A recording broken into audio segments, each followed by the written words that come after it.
মুর্শিদপুর দরবারে যখন আক্রমণ হইল, পরে আমরা আবার লং মার্চ ঘোষণা দিলাম। লং মার্চ সেনাবাহিনীর অনুরোধে আমরা স্থগিত ঘোষণা করলাম, কারণ আমাদের যা দাবি ছিল সেই দাবি বাংলাদেশ সেনাবাহিনী নিজে দায়িত্ব নিয়ে পূরণ করে দিয়েছে।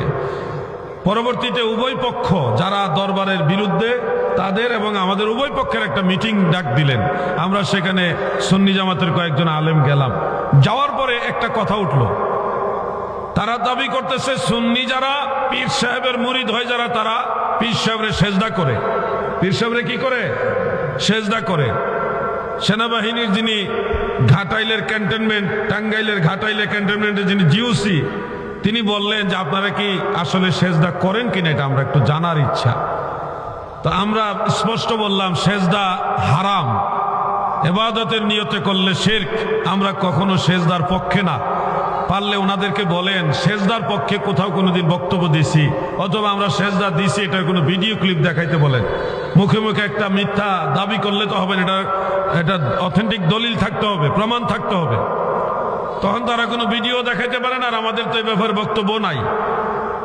ওনারা বললেন সেজদা করে, তা আমরা বললাম না, আমরা সেজদা কখনোই করি না, বরং সেজদা করা যাবে না এটা বলি।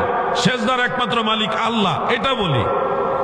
তখন ওনারা বললেন তাহলে ওনাদের মূল সমস্যাটা কোন জায়গায়? তো তাদের পক্ষ থেকে যে কথাটা আসছে, তারা বলছে আমরা পীর সাহেবের কদমবুসি করি।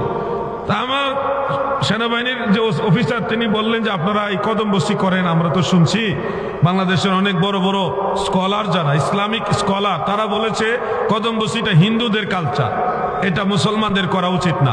এই ব্যাপারে আমাদেরকে একটু বলেন তো, তথ্য দেন। তখন আমি কথা টান দিয়ে বললাম যে কদমবুসি করা হিন্দুদের কালচার নয়, কদমবুসি করা মদিনার সাহাবীদের কালচার। সুবহানাল্লাহ বলেন। আল্লাহর হাবিবের 10 জন সাহাবী কদমবুসির পক্ষে হাদিস বয়ান করেছেন। 10 জন সাহাবী কদমবুসি করেছেন, পক্ষে হাদিস বয়ান করেছেন। সাহাবারা যা করেছে, আল্লাহর নবী যা গ্রহণ করেছে, আপনারা বলেন এটা জায়েজ না নাজায়েজ? এর মধ্যে প্রসিদ্ধ একটা হাদিস আমি সবসময় বলি, আপনাদেরকে শোনাই, এটা সহিহ হাদিস। عن زارع رضي الله عنه وكان في وفد عبد القيس قال لما قدمنا المدينة فجعلناه نتبادر من رواحلنا فنقبل يد النبي صلى الله عليه وسلم ورجله رواه أبو داود هذا حديث صحيح। মদিনার আব্দুল কায়েস গোত্রের একদল লোক দয়াল নবীজির জিয়ারতে এসেছেন। এসে দ্রুত গতিতে যার যার বাহন থেকে নেমে রহমতের নবীর হাত মোবারকে চুমা খেয়েছে গো। ওয়ানুকাব্বিলু ইয়াদান নবী সাল্লাল্লাহু আলাইহি ওয়াসাল্লাম ওয়া রিজলাহু, আল্লাহর রাসূলের কদমবুসি করেছে। ও বিটগড়ের যুবক ভাইয়েরা,